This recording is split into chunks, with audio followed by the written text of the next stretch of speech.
Welcome to today's topic. Today I'm going to talk about Google Photos. The reason that I'm going to talk about Google Photos is recently I actually lost my grandmother, and I live about 900 miles from my family. And we were talking about getting some photos together and kind of collaborating and whatnot. And what I came to find out is that the majority of my family, they have no idea how to share photos. Everybody wanted to send text messages, or they wanted to send emails, or it was all really scattered and sporadic, and it just didn't make much sense on how to send photos. And my wife and my family and we predominantly use Google Photos. And the reason we use Google Photos is because if you set it up properly, you can seamlessly upload. So via our phones, which we happen to be Android users, they will automatically upload to Google Photos and they will be saved for you. Now, I know that iPhones do this also. They go to iCloud.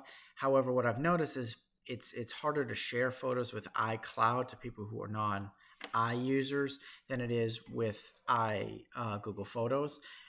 People who have iPhones, a lot of people that I work with have iPhones, and they download Google Photos and they use Google Photos seamlessly, just like I use Google Photos. There is one exception. If you do have an iPhone, you will need to open up Google Photos occasionally and keep the program open so it automatically uploads. But once it's uploaded, you can seamlessly share photos, edit photos, whatever, just like I do with my Android. So I just found that this video for my time of life is kind of important because it has a use. It has a use, and I think it's really important, and it's fun. Once you use it enough and you get the facial recognition right, if you choose to do that, it's a great tool to have. So today I'm going to do a quick tutorial on how to use Google Photos, how to kind of set it up, how to upload to it. There is one thing that I won't do today, but you can go online and they make something called Google Download and Sync. I'll probably do a video on that later. You can set that up on any computer and it will seamlessly upload to your Google Photos account. So if you download a photo onto your computer, then it'll automatically go to your account. You don't have to worry. So let's get on to the tutorial. Welcome to Google Photos. Like I mentioned, this will be a quick tutorial on how to use Google Photos. As I mentioned, some of the screens may look different over time. That's because they might do an update or change something. It's not a big deal. The idea is typically the same. Also, if you know another way, like a different service, that's fine too. I just tend to use this one, and any way is good as long as you're learning something. So the first thing you're going to do is sign into Google Photos. You can do that a couple of ways. You can go into your Gmail. You can click on these 9 dots up here. You will see that once you do that, you will just go to and click the Photos, and when that does that, it'll open up here. Or you can go to Google Photos and sign in directly. Either way, that works. Once you do that, it's something very important to do is you're going to want to go over to these 3 dots over here, or 3 lines, I'm sorry, hit main menu, and you're going to want to scroll down to where it says settings. Now, I'm going to tell you that for the majority of the people, you want to click the high quality free unlimited storage. By doing that, it does not count towards your 15 gigabytes of quota. Now, I know mine says 17. I have 2 extra gigabytes from some things I've done over the years, but typically everyone's will say 15. I would suggest that if you want to keep this one, that's for if you really want to blow it up, high resolution. I don't know. I don't think it's necessary, but that is personal preference. If you do click that and keep it as original, you will notice that your storage will go down significantly very fast because photos are very large. So I would suggest choosing this, the free unlimited storage. Once you do that, I would go back to here and you're going to have Google Photos. So these are some of the photos that have automatically uploaded to this account that I've used over the time. So let's just say that this was blank or you didn't have anything here. How to get your photos here. As I mentioned in the video before, you can download the Google downloader and sync. By doing that, it'll automatically upload to whatever account you have. We're not going to do that today, but I will show you there's a couple ways to upload. So you can click the upload in the upper right hand corner. You can do from computer or Google Drive. When you do that, it'll open up your Windows Explorer, and by doing that you can go to your pictures, you can grab a photo, and you can click it and hit open. That will upload directly. The other way that I tend to do more is I would open up my Windows Explorer, I would go to my videos or pictures, whichever one you want.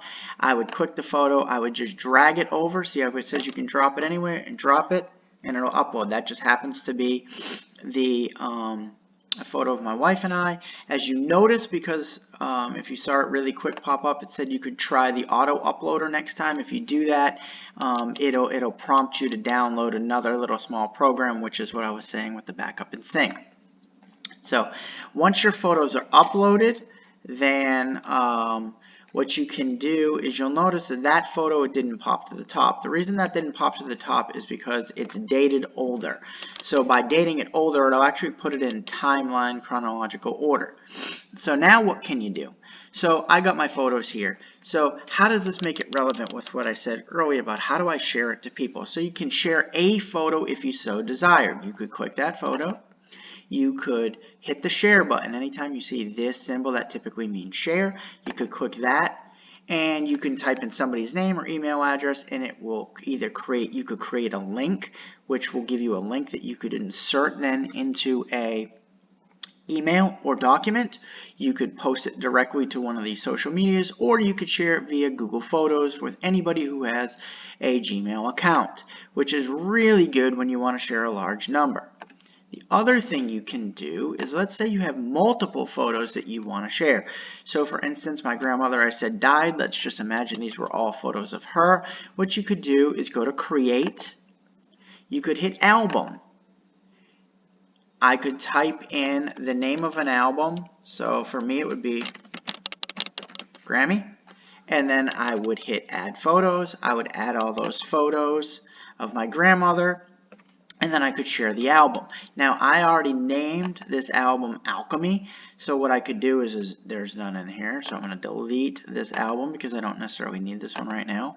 And what I would do is go over to the Alchemy album, and I could go up to the upper right again, that's share, and I could share the entire album again by putting in somebody's name, or I could create a link and send it directly. And I could share 100 photos, 200 photos.